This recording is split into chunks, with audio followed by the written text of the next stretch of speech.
What defines a great place of work? Is it the perks of a 24/7 cafeteria catered by the best chefs? Or maybe the stock options that were offered, or even the high salaries and recognition that comes with driving growth for an exciting brand? Well, it could be all that and much more. Research points out that more than anything, a great place to work is one where employees feel they belong, no matter how different they act or appear. It is a place that welcomes and values their contributions, where everyone, including persons with disabilities, both visible and invisible, have the same opportunities to rise as others. While many walls that used to exist earlier in terms of diversity at the workplace have come down, there are many that remain steadfast, especially for persons with disabilities. Did you know that globally over a billion people experience some form of a disability? That is 15% of the global population, and yet it turns out that only 4% of businesses are actively engaged in creating structures that welcome persons with disabilities into their workforce. Besides being deprived of access to employment, persons with disabilities also suffer from unequal hiring and promotion cultures, unequal pay for equal work, and occupational segregation. Research also shows that 80% of persons with disabilities globally are unemployed, a number that rose during the COVID 19 pandemic. What's ironic here is that the enterprises are losing value for not being inclusive enough to include persons with disabilities. Studies have found that organizations including PWDs in the workplace see a jump of 28% in revenue, 30% rise in profit margins, and a doubling of net incomes. Well, it is time to bring these walls down. Today, I will speak with a gathering of leaders on a variety of themes connected to this very topic of inclusion, especially for persons with disabilities, and try to help you, our viewers, gain a deeper understanding of the barriers of inclusion, the steps needed to address key challenges, the ways to unlock true value of every employee, and the roadmap for change in a post pandemic world. Our panel for the special presentation, brought to you by Mint in association with Accenture, features Shraddhanjali Rao, Vice President for Human Resources at SAP India, part of the world's largest provider of enterprise applications software; Shilpi Kapoor, CEO at Barrier Break, a company that is at the forefront of providing digital accessibility solutions; Ram Praveen Swaminathan, MD and CEO at Mahindra Logistics, one of India's leading supply chain management solutions providers; Nipun Malhotra, founder Nipmans, that works in the areas of health, dignity, and happiness for persons with disabilities and for the underprivileged sections of the society; and Sanjay Dawar, Managing Director and Lead for Accenture Strategy. Thank you everyone for joining us. It is an important topic, and I just set the context for you in terms of where we are and where we need to be. So let's start with the broad strokes around trends, and then let's expand it to include deep dives into challenges and solutions. So my first question is going to be, what is keeping organizations from hiring more people with disabilities? After all, the business case for tapping individuals from this vast and highly talented pool of individuals has been made. Hiring more individuals with disabilities can help improve performance and position organizations for long-term growth. So what are the barriers to inclusion? Sanjay, your opening thoughts on this, and then I'll come to Ram. So it's like you said, I guess the business case for hiring people with different abilities or persons with disabilities is a given. And based on some research which we've done, what we see is that organizations more focused on disability engagement are growing probably 3 times faster, and their profits are growing about 4 times faster than the peers. So, your question, what's holding companies back? I'd say there are 3 things which are holding companies back. The first is lack of understanding of the scope of the talent available. They just don't have a good enough understanding of the fact that there are a billion people with disabilities, and there is an opportunity to tap into that globally in order to bring that talent into the company. The second, I'd say, is lack of understanding of the potential benefits, which we've already articulated. You spoke about it. I just talked about the 3 times faster growth and 4 times more profits, and misconceptions about the cost versus the return on investment for disability inclusion. And it's pretty surprising because while many are concerned about the cost of accommodating persons with disabilities, these costs are actually minimal and are very fruitful investments. So, if we just make companies aware of the potential gains, share success stories, and demonstrate how to build these programs, I think we can get more people with disabilities into the workforce, and they will thrive in these companies. All right, Ram, your response to that, as Sanjay mentions, there is a lack of understanding about the potential of the people they hire and a lack of understanding of the broader, trends which are shaping this. And considering we are living in times of the great resignation, now is the time for companies to specifically focus on the value that every employee brings to the table. Your thoughts on this, Ram? Yeah, so I'd say a couple of things. First, I mean, a lot of time we talk about the business case for doing this. And while I think that's a very pertinent thing, in our own perspective as a company and as individuals, I think it's just about doing the right thing, firstly, right? There's a certain value to doing the right thing. And I think math is not always the best way to point that out or to underline it, right? While it's valuable to do it. I think we've seen at least 2 or 3 things. I think there's hard stuff like lack of physical infrastructure, lack of resources which are aligned to being able to accommodate individuals with disabilities. I think policy frameworks in many companies, shockingly so at times, I think still underinvest significantly in hiring people with disabilities. But in my mind, lack of skill in some ways is a bit of a lack of will, right? And the larger challenge, I think, is really and challenge of empathy. When we talk about people with disabilities, I think the natural tone of those conversations always ends up being around affirmative action, about how we need to accommodate, about how they can't do some things. And until we change that conversation to look at the talent they bring, right? Because we don't ask that question to somebody who's fat, who's thin, who's extremely tall, who doesn't speak all languages, right? We don't ask the same questions. But when it comes to disabilities, I think we carry this, this bias of affirmative action, of looking at what they can't do. And until we can move the needle on that, or to clean the windshield off that, and actually look at them for what they can do, I think it's hard to create real change. And in my mind, that's the biggest thing which needs focus. And that's why I think it's such a big part of a leadership agenda more than anything else. All right, we'll explore that in detail. But a very important point you mentioned, it's not about the lack of skill, it's about the lack of will. Let's expand on that and see how that can be addressed. And I'll bring in Shilpi and Shraddha's viewpoints on this. What are the foundational steps that organizations can take to help them leverage technology's great potential as an enabler of change in driving a culture of confidence in this underutilized segment of the workforce while supporting advancement within organizations? How do you unlock the potential of employees with disabilities so that the narrative shifts from, just surviving at the workplace to thriving at work? Shilpi, your thoughts first, and then we'll come to Shraddha. Technology is surely an enabler, right? The way I see it, and I think the pandemic has proven it, that we can all use technology differently and comfortably, even in the comfort of our homes. Something where, which is an opportunity for people with disabilities to get employment, because now we no longer need to worry about some of the challenges of physical infrastructure or transport, right, and how to get them in. But I think the way I see technology as an enabler is, something as simple as this, call today. Right. If I was having a call like this in my organization, there would be a sign language interpreter on my call. Right. It is so much easier to bring access to such services the moment I bring technology into play. It's so much easier for me to have captions on my solutions, which help me build inclusion not only for people with disabilities, but also people from other countries who can't necessarily understand my accent.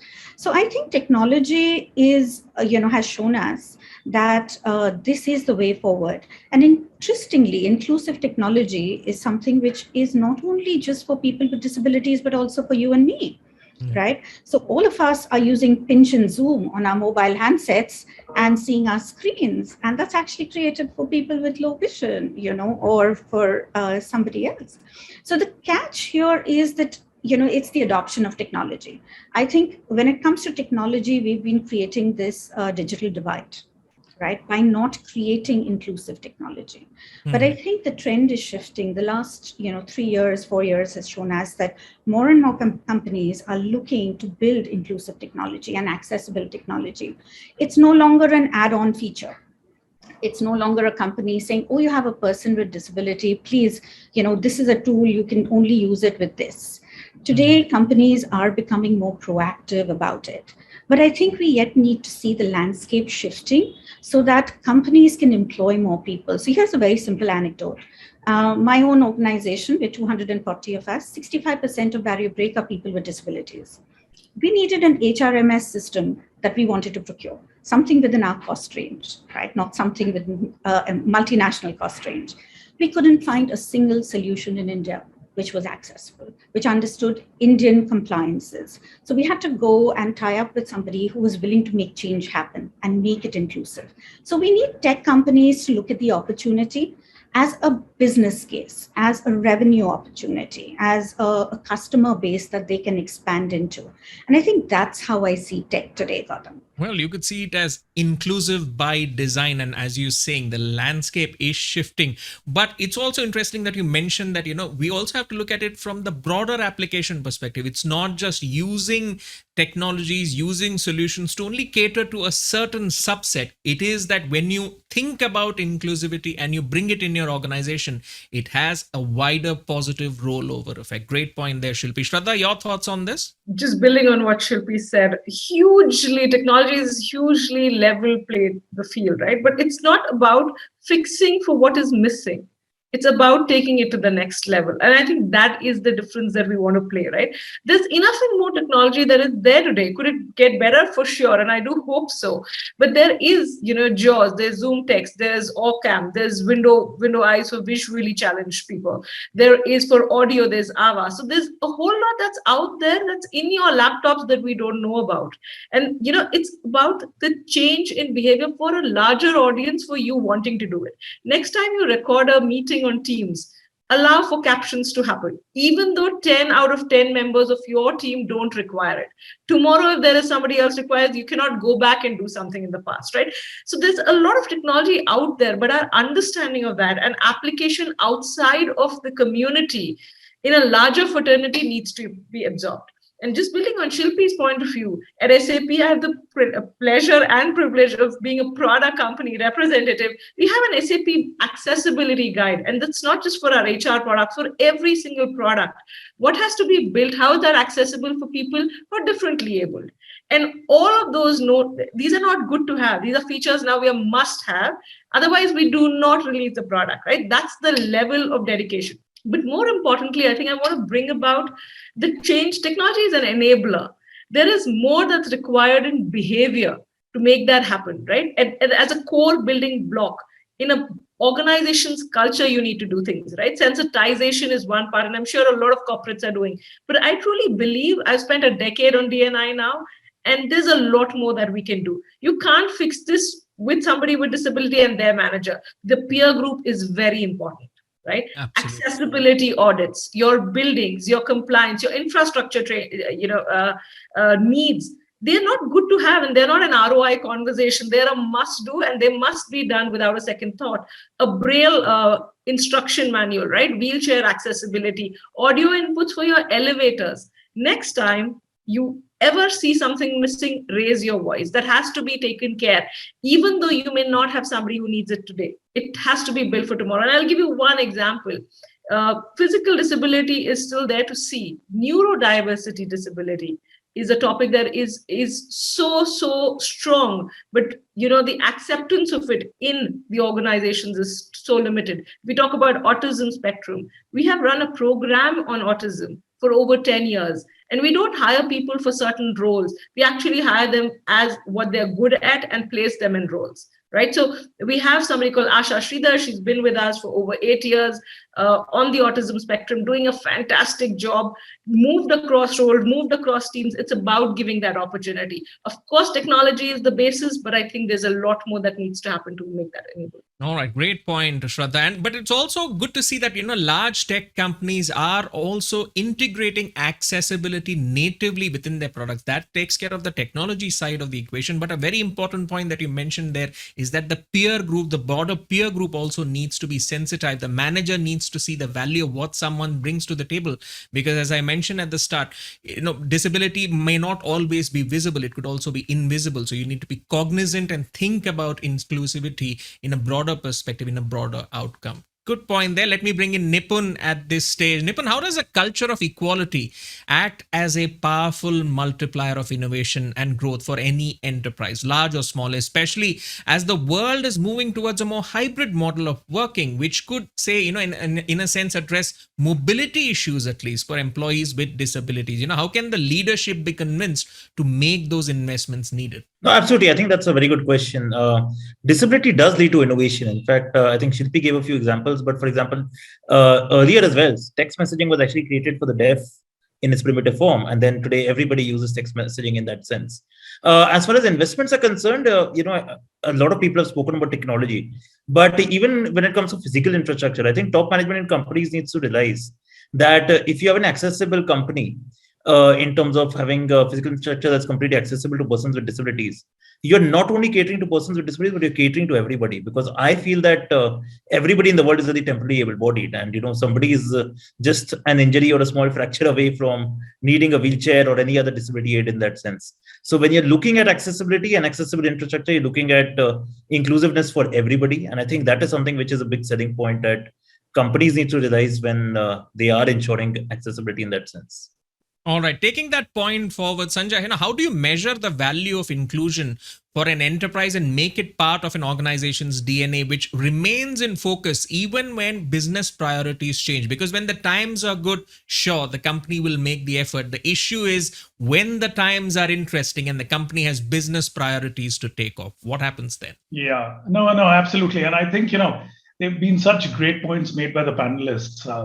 But, being a consultant and having been a consultant all my life, I guess I love to think of this in terms of frameworks. And, so what are the things that you need to do as an organization to really make it a part of your DNA, to answer your question? And I'd say, again, three things that need to be looked at. It starts with bold leadership. Yeah. As an example, our CEO, Julie Sweet, she's made inclusion and diversity a personal agenda. So it starts from the top. You've got to have global sponsors in a global organization like ours, for example, we still call it persons with a disability, because we believe there is a need for this disability to be treated like any other ability. And therefore, what's important is you need to have sponsors for this globally, but not just globally in each country where you operate.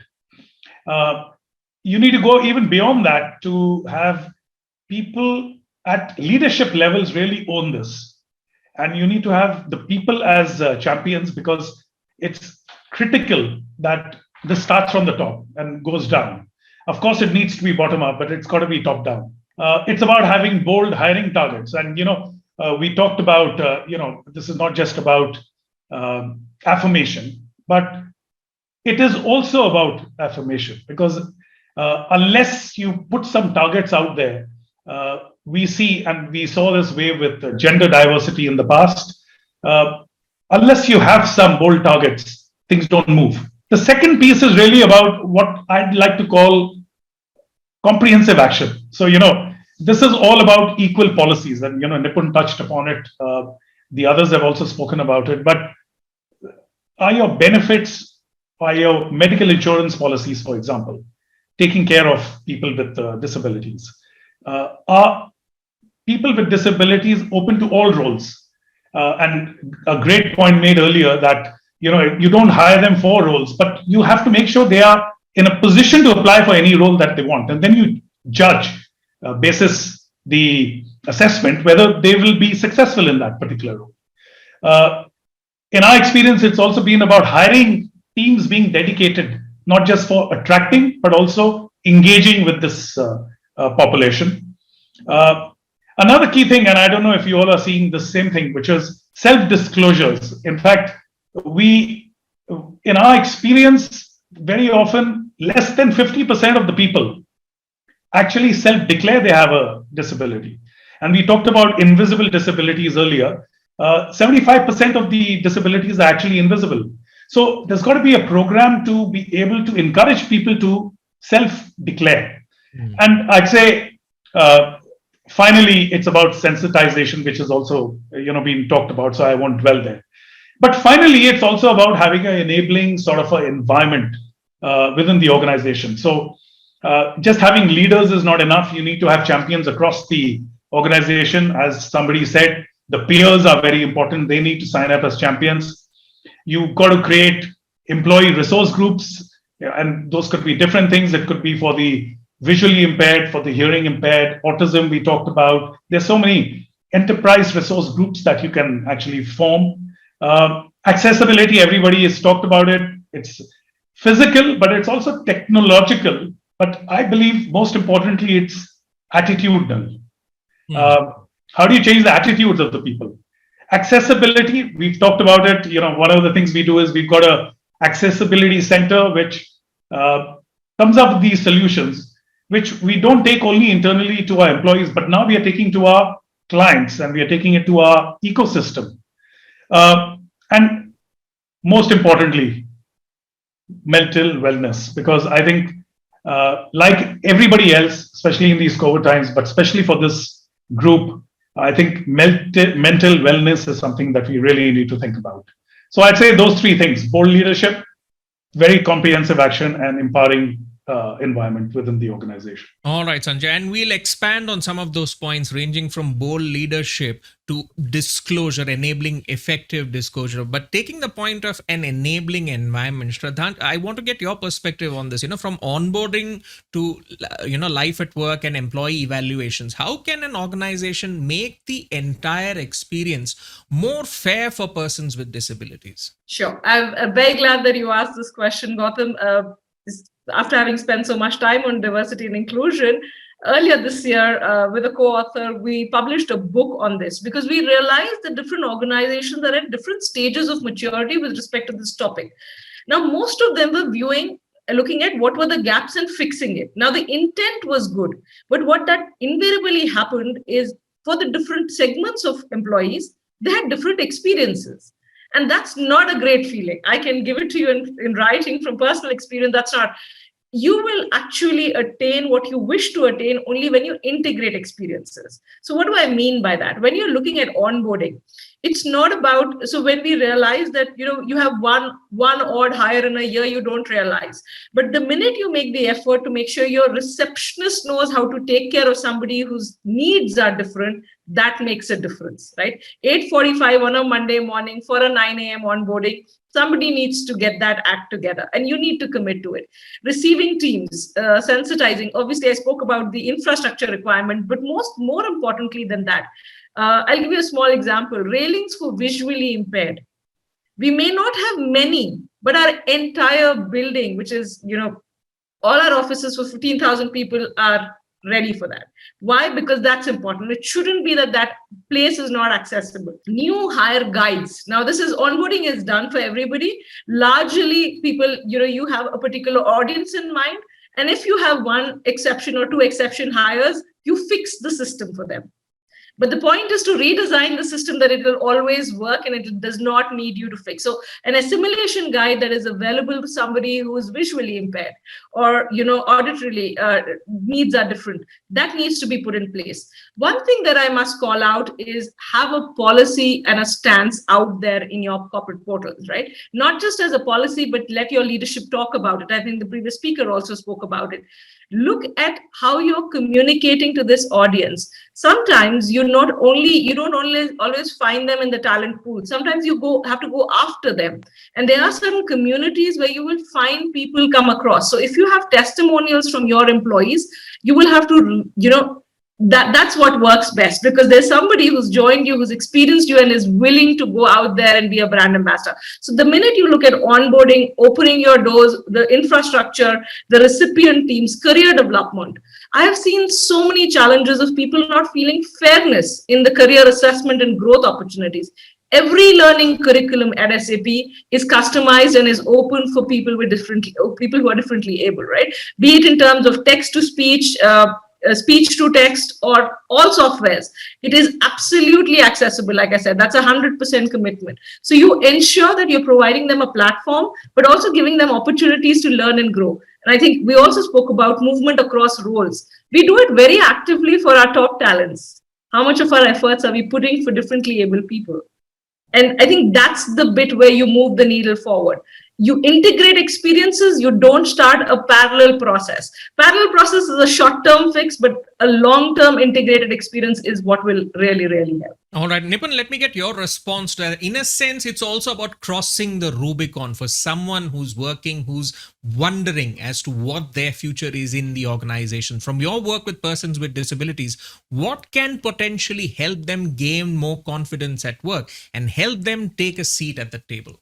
So I think firstly, for any company that's really hiring persons with disabilities and doing that over a period of time, I mean, come across a lot of companies that for whom, hiring persons with disabilities is a fad which lasts for a year or two, and then as times go bad, they forget about it. But for companies that have been consistently hiring persons with disabilities, it's really been a mission statement from the top management, whether it's a CEO or the board. And I think that really counts. I think Sanjay gave the example of how at Accenture it's top driven. There are many other companies that are successful, and in all of them, it's really been top driven in that sense. Apart from that, we at Nippon Foundation actually believe that there's this 3A framework that any organization really needs to follow if it really wants to be an equal opportunity employer for persons with disabilities. And my first A is attitudes. You really need to have the right attitude towards persons with disabilities. And when I'm talking about attitude, it's not just an HR attitude, but even at functional levels, function heads, your colleagues, etc., need to be sensitized on how to interact with persons with disabilities, and also the fact that it should be drilled down that persons with disabilities are your equals, and it's not really a charity or a CSR initiative that you're doing by hiring persons with disabilities. The second is accessibility. I gave a more detailed answer on accessibility to the first question, so I won't go much into it. But by accessibility, I mean both technological accessibility and physical infrastructure. And the third and more important one, which a lot of people forget, is affordability. And by affordability, I mean that persons with disabilities have a much higher cost of living compared to others. And this could be because of medical costs, attendants and caretakers, accessible transport, and the challenges they face in terms of finding accessible transport. So I'm not saying that all this should really go on to the company in that sense, but at least a sensitivity to the challenges persons with disabilities face in that, and trying to solve these problems together along with the person with a disability go a long way in creating an equal opportunity workplace. All right, Shilpi, let me get your response in, especially for accessibility and affordability. In a sense, you could call it great timing, considering work from home made accessibility more important than ever. So looking at the fact that now organizations themselves look at outcomes rather than the traditional old practices, how do you see accessibility as an equalizer now? I'm going to actually take a slightly technical approach to the word accessibility. And I'm going to do that because very often when people hear the word accessibility, they think it is about reach. And they don't realize that it's about certain standards and guidelines that have to be followed to make, technology accessible to people with disabilities. Right. So I think that needs to be called out, because otherwise very often it becomes about reach and affordability and not about the standard or the guideline itself. So that's the first thing we all have to understand. So there is a standard that we all have to meet globally, right? And because we want people with disabilities in India to have the same standard as anywhere else, whether it's the US or European nations, etc., we need to ensure that we meet the same accessibility requirements and guidelines worldwide. I think from an organization perspective, the first thing we need to do to see accessibility get implemented is to bring it into our procurement. So when you go out shopping for any technology as an organization. It might be a CRM, it might be HRMS, it might be, just a mobile phone that you have to give your employees. You need to ensure that you're looking for accessibility as an ask, right? And you need to ensure that it is there within your system. Otherwise, like my earlier panelist said, we might be just trying to fix the problem for one person rather than building all the foundations that are needed to ensure people with disabilities can come in through the door. The second thing that we see from an accessibility perspective is, because now the problem is, in the person's home, right? With the work from home situation, we need to understand that we need to give them support and help desk so that they can get access. And that support and help desk often has to be in the way that they can encounter it. So do you have a sign language, help desk? Or do you have an interpreter available to talk through your IT and get all of the solutions taken care of? So we need to ensure that we don't put the onus only on people with disabilities, right? But we let the companies also take their, part in that puzzle and ensure that they deliver on that solution rather than saying, oh, you will figure it out because now you are at home. And we are seeing some of those conversations when we talk to some of the people from the community. So we need to be cautious about that. The third thing that we do need to do is that, we need to look at accessibility audits, right, of our products and solutions, whether we are technology makers or technology users or buyers. And in that case, we need to include people with disabilities as a part of our process, right? It is about them, right? I run an accessibility company, but the last thing I will say is my findings or my understanding of the system is final. I would want to, use it with people with disabilities. I want them to give me their feedback on how the solution is. Here is a very simple one. It's somebody who was using an HR portal for an organization and trying to apply. And this is not an accessibility issue. But interestingly, the person said, my degree was not there in the list for me to be able to choose it as an option. And thus I couldn't go through with my application, right? And that degree was because this person had been schooled in, a special system because the person was deaf and was going through a certain course in particular. So sometimes we don't realize how we're alienating people within the accessibility world. So I think it's important for companies to, yes, have a stand, but put in monitoring mechanisms to ensure that they're moving the needle, because very often we see that the needle doesn't move. And we kind of get stuck in inclusion. So I think those are some of the things that we would love to see from an accessibility perspective, and ensure that the same solutions that our counterparts in the West can use should be, we should be able to use, and vice versa. Absolutely. And some great points there, considering the times have changed. And organizations, since they're looking at customer centricity and workforce productivity, I notice some of the precepts are the same, right? Put yourself in their shoes and see what works, rather than saying, well, this is how things work and this is how we are going to make it work. Shraddha, any points to add here? So just building on what Shilpi said, right? Simple, we talk about gender pay. The same applies. Absolutely same applies. So make it very clear and transparent. What do you pay for the job?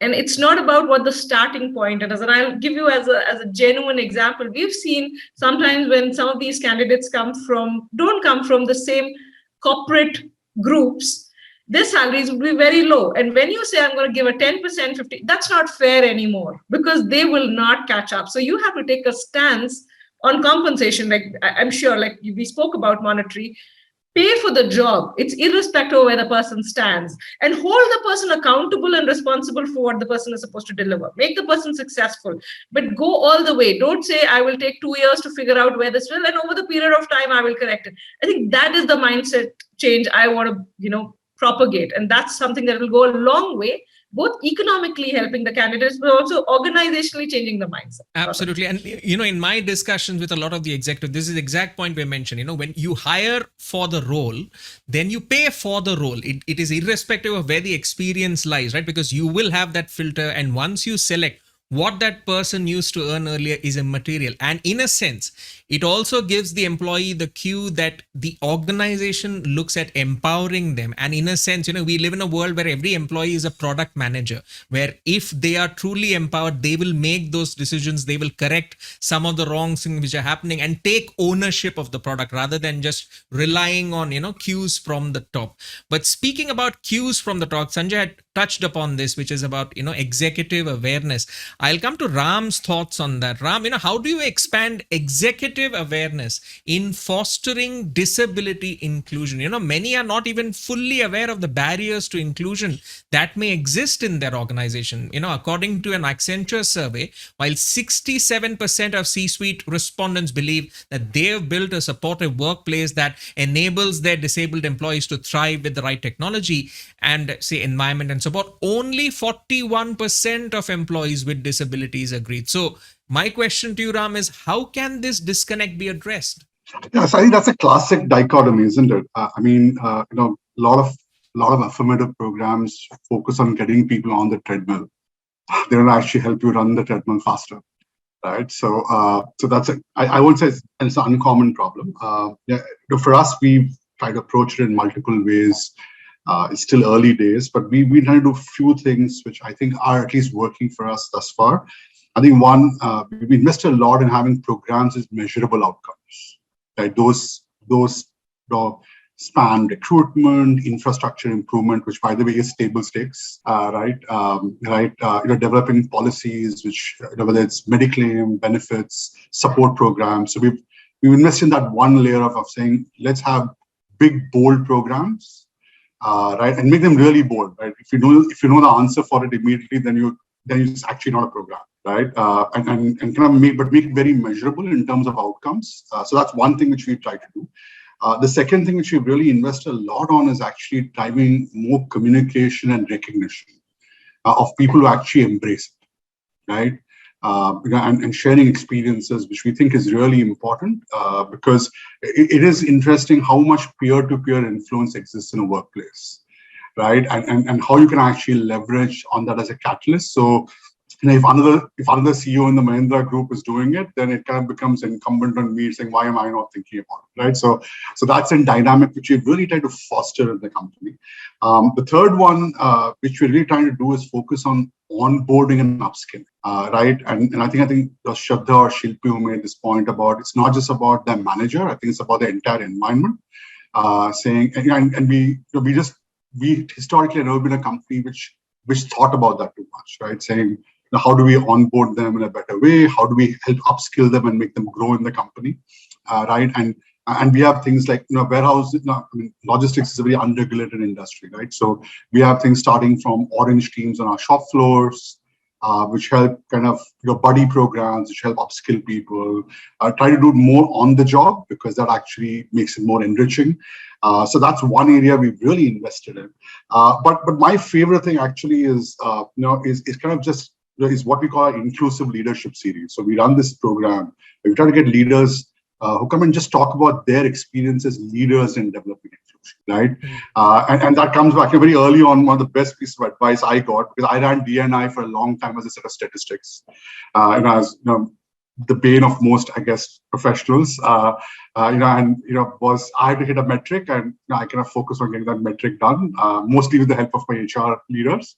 And I got some good advice very early on, saying, Ram, just why don't you go and just meet people, walk the floors, meet people, spend time, learn, listen here from them, and that's what will help you shape careers instead of fixing the statistics. And that's been something which has worked for me personally. I think it's worked for many leaders in our group. So we really invested in getting people, and that I think is very focused and curated for our top management, because we believe that if we don't get the right people in the bus, the rest of it won't work, right? So those are 4 or 5 things we are trying to do. I wouldn't say that there's anything exceptional out of it. I don't think we've really cracked. We can't claim victory in any form. But that's kind of what we've been trying to do. But it's good to see that those efforts are taking place, because at the end of the day, if there is confidence in the workplace to, which enables open dialogue, open communication, it can at least help you start resolving the problems. Shraddha, I'll bring you in. While some disabilities, they result in a form of forced disclosure, mobility challenges, for example, are apparent. Many people with disabilities can and do successfully conceal a disability. Sanjay had touched upon this. And, whether it's dyslexia, autoimmune diseases like multiple sclerosis, or, chronic mental illness. In your opinion, what can be done to encourage employees to be more open about disabilities? And how does that in turn foster a better workplace? The broad precepts. Ram gave us some specific examples at what's happening in Mahindra. From your experience, vast experience in looking at human resources, what are the best practices which can work to address this issue? Specifically non-visible disability, it is once bitten, twice shy, right? I mean, I'm just going to put it out there. It's out for people where it is visible, they need help because they don't have an option.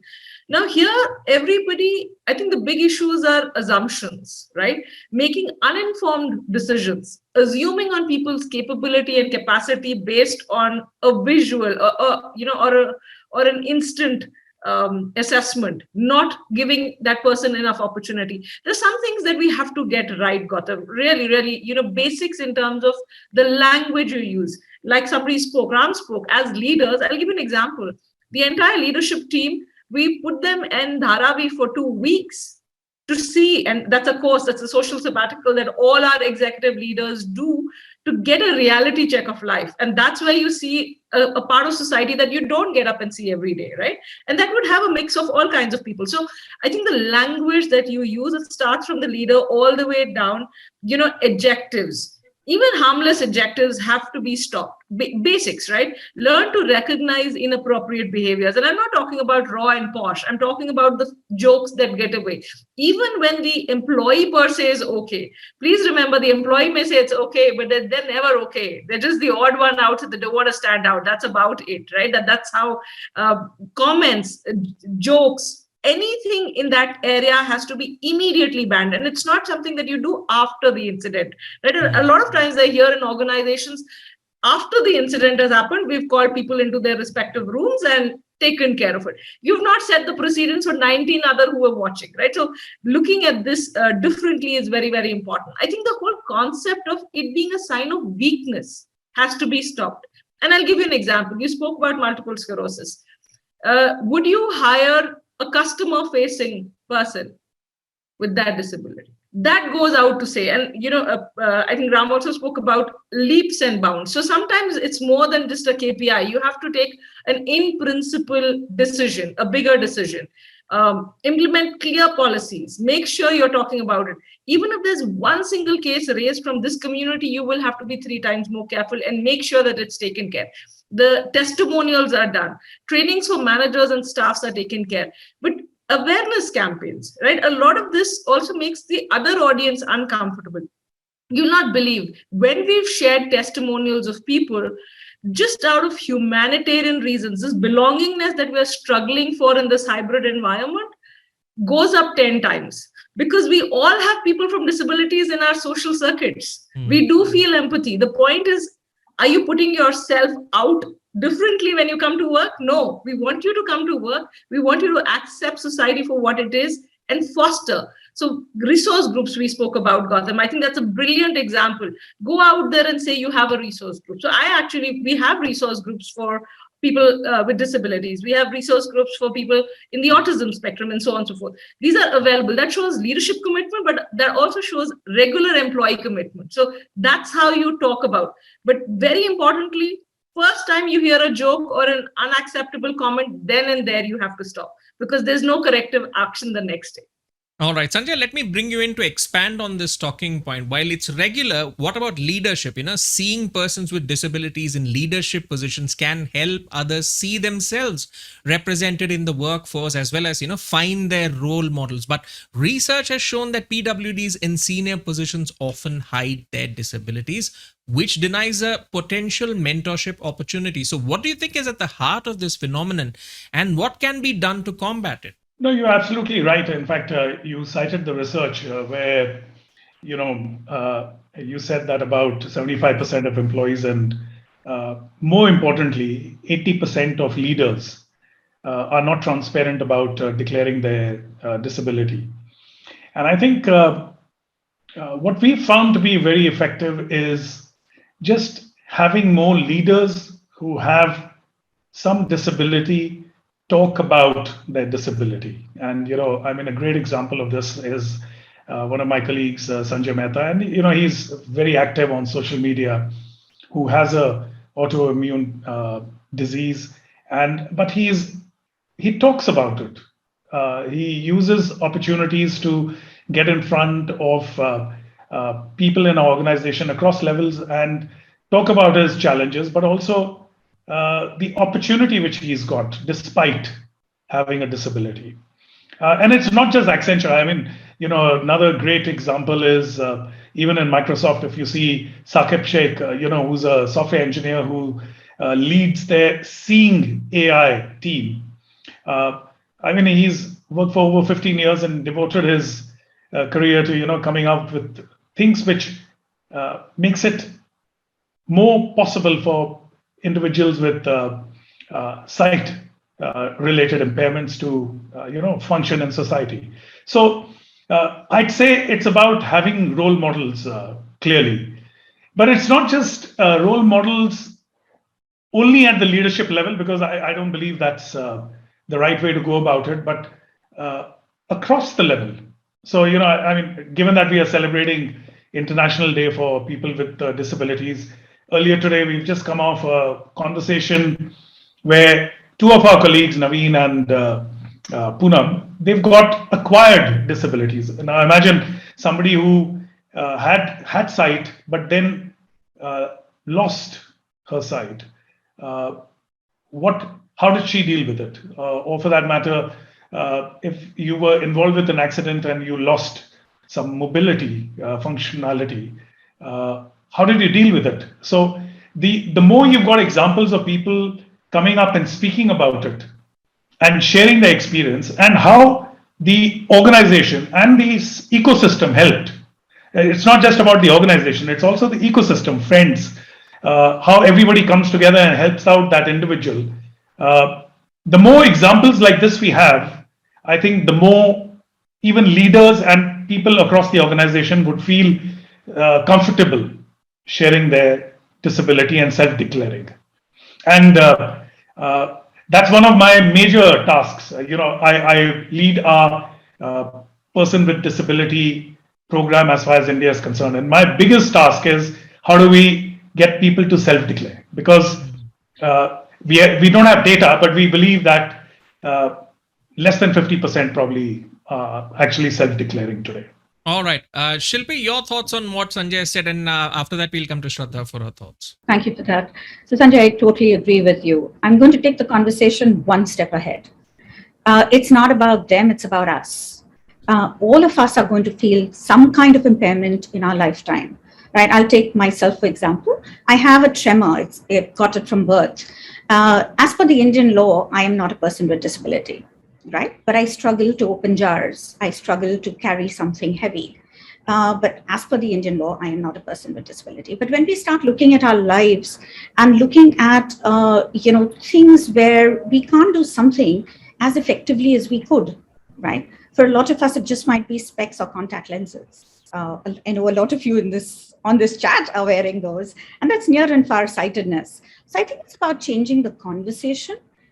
We always talk about people with disabilities as them. We need to start talking about people with disabilities as us and including us within that conversation. And I think I have felt, I've experienced that shift when people realize that acceptance is a lot easier.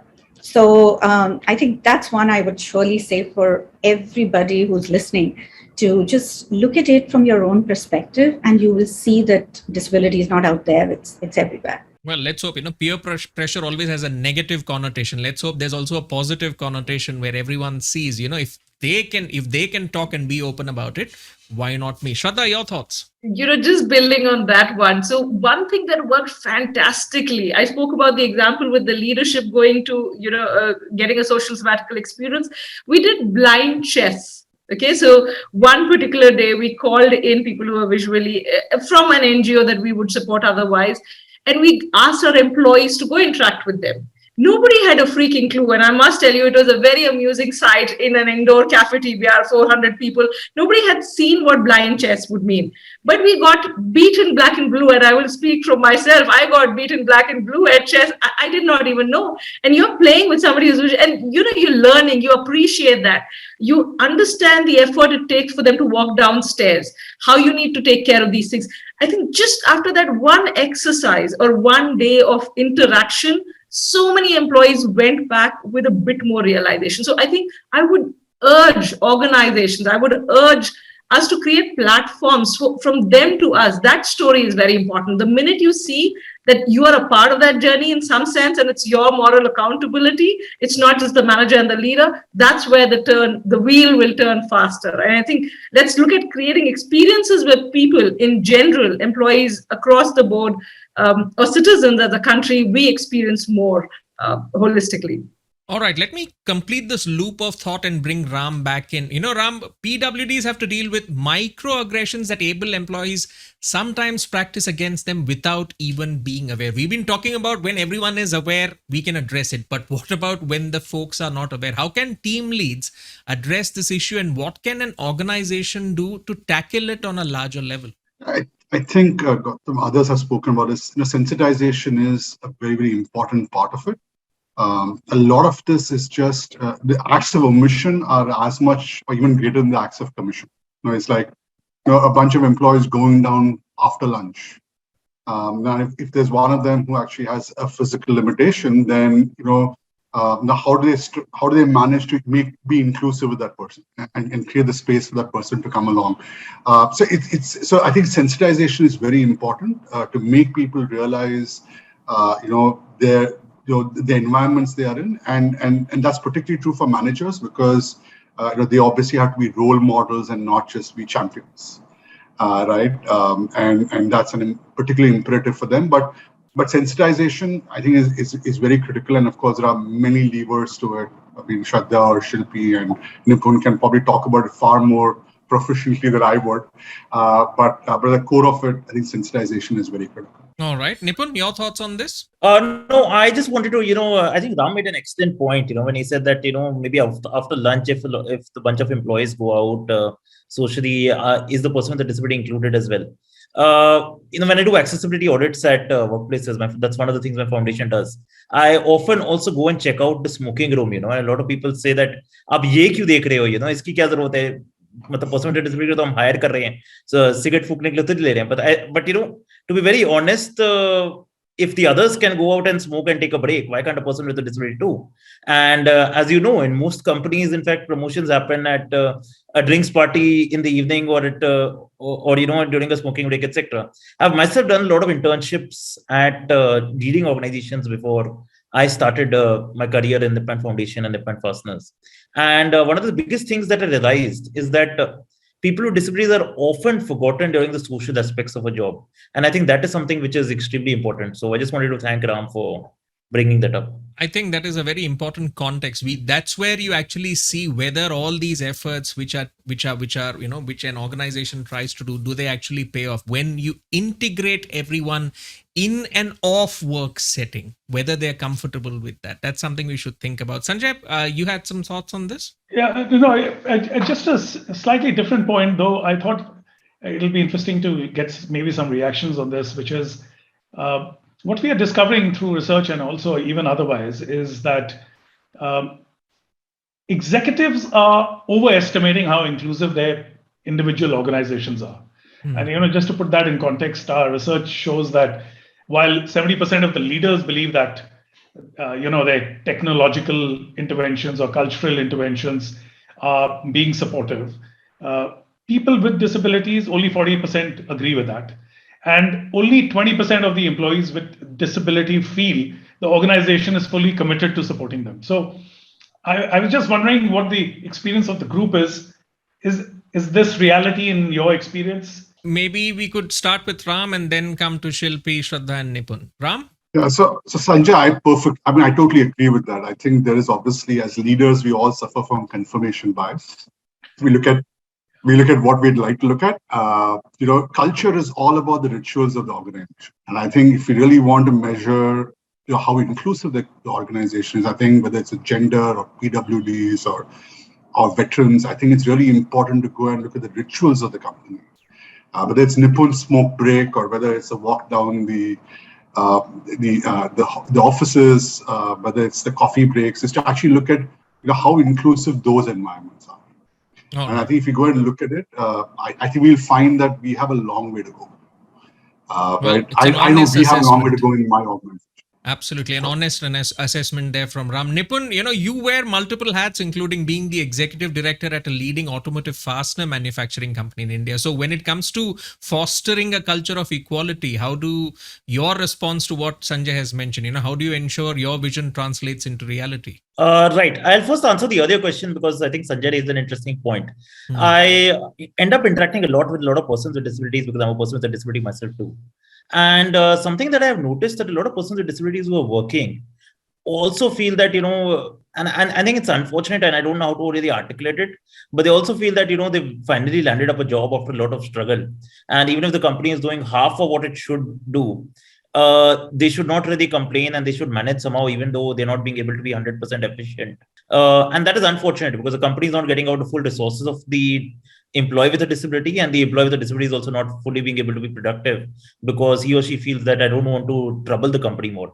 So I think the onus is also in a lot of organizations to go out to persons with disabilities and proactively take feedback from them and ask them, how can we help you become more productive? How can we become more accessible for you? And this is unfortunate. This doesn't happen in developed countries as much as it happens in developing countries like India.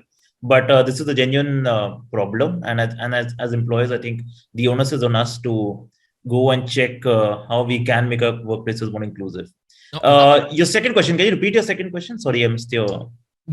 How do you translate your vision into reality? If you want to be the change that you want to see, how do you make it happen? Right. I think it's by setting an example. And I think I'm fortunate that I'm part of the top management of my company because this is a family business and I joined as an executive director. So I remember when I hired my first deaf employee in my company, there were a lot of people who came to me and said, agar koi fire alarm baje, वो तो सुन नहीं पाएगा तो ये तो problem हो जाएगी. It's too risky to hire this particular person. ऐसे क्यों फायर अलार्म में लाइट तो होती है सर. हाँ बट लोग इस टाइम का होता है फायर अलार्म देखने के लिए, लोग भागेंगे, उसको पता नहीं चलेगा एंड कुछ हो जाएगा. And my office is on the 10th floor of a building. So I actually told the employee that why did you resist me starting to join the office as well? Because I don't think there is any fire evacuation protocol in this particular building for me. But just because I'm part of the family that owns the business, you have accepted me and you are not accepting this particular person and making these kind of excuses. So, and later that person did get hired and we've hired more people. And the person who would actually raise this actually came up with a solution on how I should be protected when a fire in a hypothetical situation there's a fire in the building. So I think it's also about setting an example in that sense, and I think it's our responsibility as the top management. And if we do that, I think companies can become way more inclusive towards persons with disabilities. Well, we certainly hope so. But taking the point forward of what Sanjay mentioned, Shilpi, when it comes to using technology, there's also a certain disconnect. According to an Accenture survey, 78% of executives believe their organizations will be able to leverage AI solutions to address barriers to disability inclusion over the next 3 years.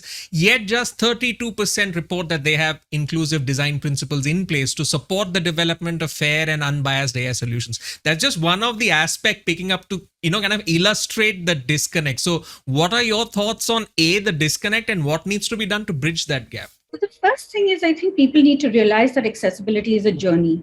It's not a one-time thing. It's going to perpetually keep evolving. You're going to better it, and there is a long way ahead that we have to walk on this road. We just about started for all of us. So I think that's the first thing. When you talk about AI, we have actually bigger challenges than the 32% or whatever the study is saying, because actually people with disabilities are very rarely a part of the data itself. And we're outliers in the data. So now just imagine that a company is using a tool which is using AI to do an interview, right?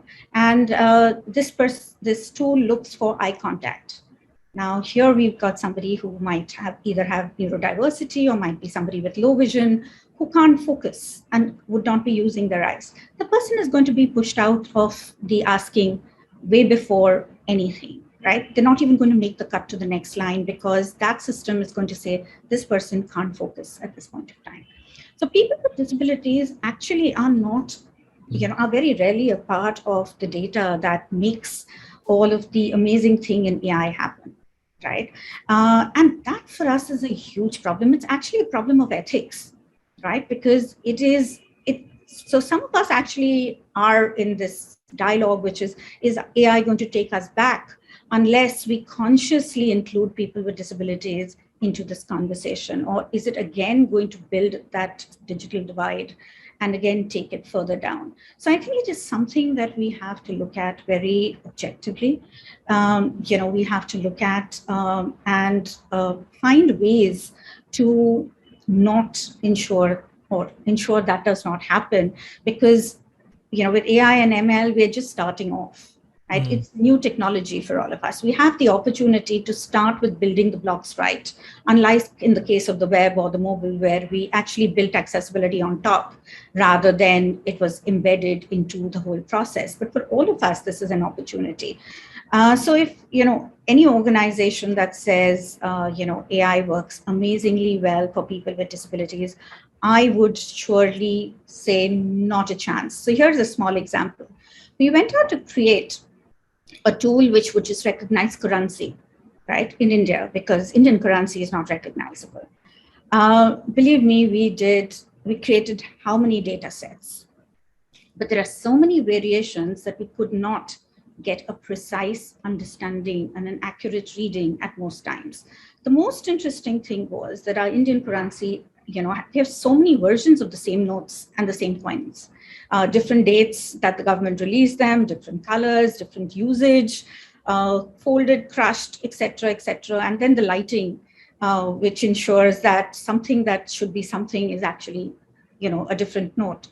And you can just realize the challenge. And we did this as a pilot because we wanted to prove that AI and ML is not yet there. And, it's really interesting. And if anybody wants to see it, they should give us a shout to see the gap that there is, because it's about how people hold it. So if I'm visually impaired, how am I holding that money to be able to recognize it? So there are so many different variables, and we need to stay on top of that game is the only thing I would say. Shraddha, your thoughts on this? In a sense, are we going to see, when we talk of disconnect, we need a more honest and more transparent conversation? And as a result of that, do we see leaders, especially in the fields of HR, becoming coaches rather than referees in their role?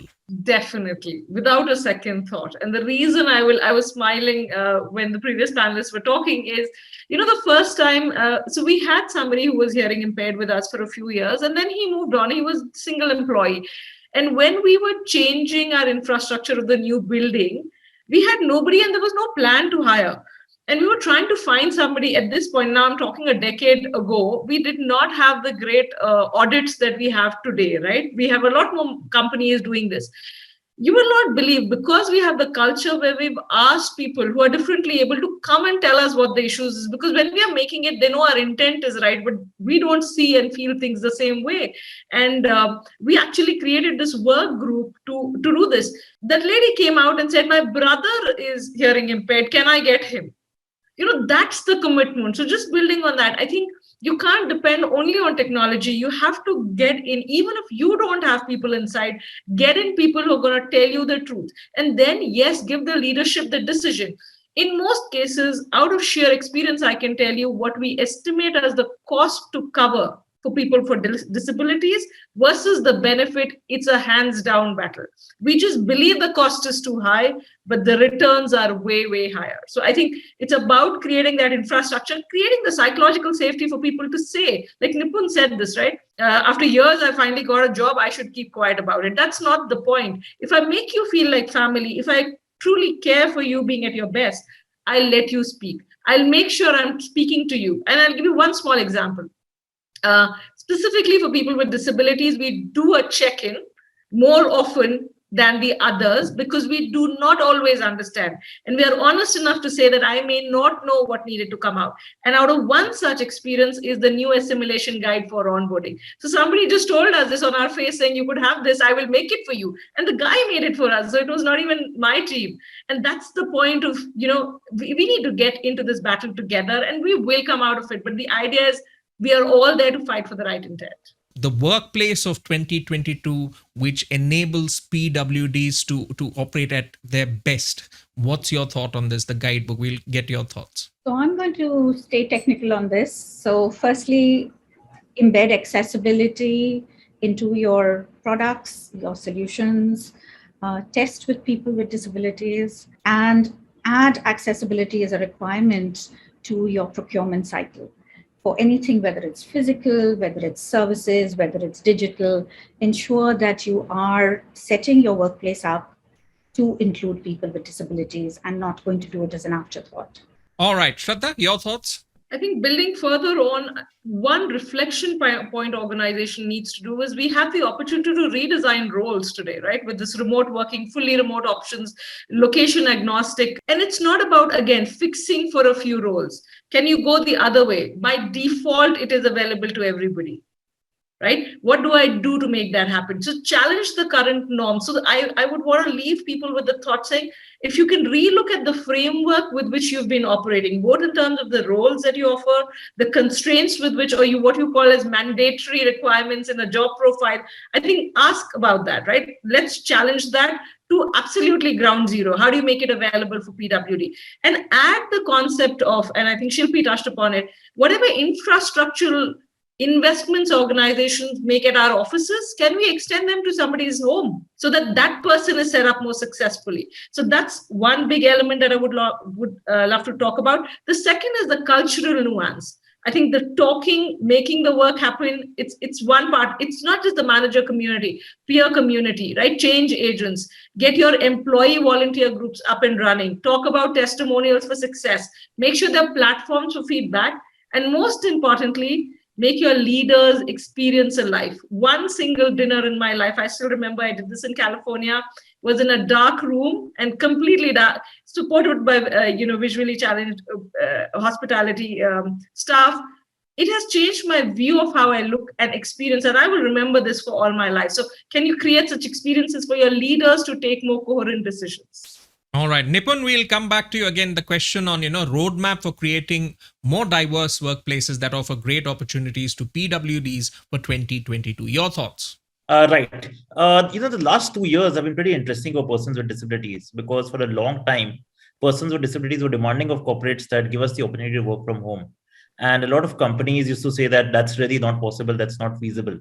But with COVID, with offices shut, a lot of companies shifted to work from home and innovative solutions came up. And that's great. That's opened a lot of doors for persons with disabilities. But now as companies start opening their offices again, I also have this fear that persons with disabilities in these companies should not be labeled as the people who will work from home.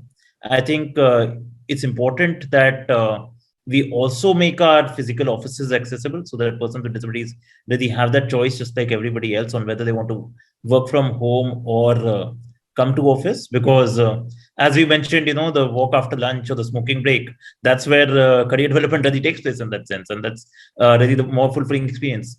But apart from that, I also want to end off by talking about an anecdote from a lot earlier in my life. I remember when I topped my school in class 10th, there was this journalist who came and asked me, that आप disabled हो आपको कैसे लगता है? And I think that question was really stupid, but I remember what the answer that I gave was that तकलीफ तो सबको होती है, फर्क सिर्फ यही है मेरी दिखती है और दूसरों की दिखती नहीं है.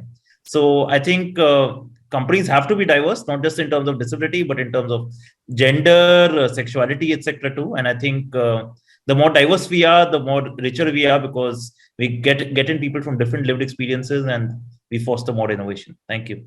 Thank you so much, Nipun. Ram, your closing thoughts on this, the roadmap. I think others have already talked a lot about it. Just a couple of things to add on. I think clearly the definition of work is changing dramatically. And that I think is an opportunity for us an opportunity and need to reevaluate it from an overall diversity spectrum, not just PWDs. How do you build accessibility, as Shilpi spoke about, how do we build sensitization for people who are working in disaggregated workspaces? Because it's not just about the individual themselves; it's also about their managers, their colleagues. So I think there is a need to reimagine that entire protocol around it, and I think in the next year or two, that's something which all of us in companies will need to spend a lot of attention on. I think Sanjay made this point earlier about mental health, and I think that's a particular challenge. I think which will require investment in both in terms of what it does. It impacts everyone in the current environment, but the uncertainties have their own challenges. So how do you create good support programs there, right? And that's kind of all. I guess I wrap it up with that. All right. The last word from you, Sanjay. Bring it all together for us. So I guess I'd like to go back to that framework, which is, as organizations, as a society, as a nation, think about this. I think we need to look at some very bold leadership. We need to have comprehensive actions, and we need to have a very empowering sort of an environment to really make this happen. As we as an organization are thinking about this, there's so much to do that it's extremely important to focus. And so, and it'll be different for different organizations, but one of the key things that we are focusing around is how do we attract this talent? And as an example, we have something called an inclusive internship, where we bring in people with different abilities and we give them an opportunity to experience our firm. But more importantly, it gives us an opportunity to observe, to understand, to learn, and apply what needs to be done within the organization. And at the end of the program, we try and see how many of those people in the internship program we can actually absorb. So that's from an attracting standpoint. But I think in terms of within the organization, what we've got to continue doing with the people with different abilities is just the inclusion into the conversation, making people sensitive. So it's all about training them, sensitizing them, peers, subordinates, juniors, everybody. Mental health, I think Ram once again touched upon it, very important. And accessibility, all three aspects: physical, the technological, and the attitudinal. And finally, I think, rather than only within the organization, taking it out to the nation, so we are trying to partner with NGOs. We've got some programs to help, for example, people with hearing disabilities, along with a company called BleTech. How do you appreciate music if you are deaf? Or for that matter, with Frishti, which is for the seeing impaired individuals. So I'd say that's really it. So the bold leadership, comprehensive actions, and empowered environment. And then you've got to focus not just within, but also outside the organization. Well, let's hope this conversation shifts from being, talk about a moonshot to an actual reality, because, the present may not determine where you can go, but it can help you determine where you start. So starting today, you, the viewer, can lead the change to create a more inclusive workplace that supports persons with disabilities. And in time, your efforts in creating a culture of equality at your company could become a powerful multiplier for innovation and growth. We hope you bookmark that thought as we conclude this conversation. I'd like to thank all of our panelists for joining us on this special presentation brought to you by Mint in association with Accenture. Well, we are just past celebrating the International Day of Persons with Disabilities, but I hope that this festival of talent continues all year, every year, for any enterprise that tries to be the change that it wants to see in this world. Till next time, this is Gautam Srinivasan signing off.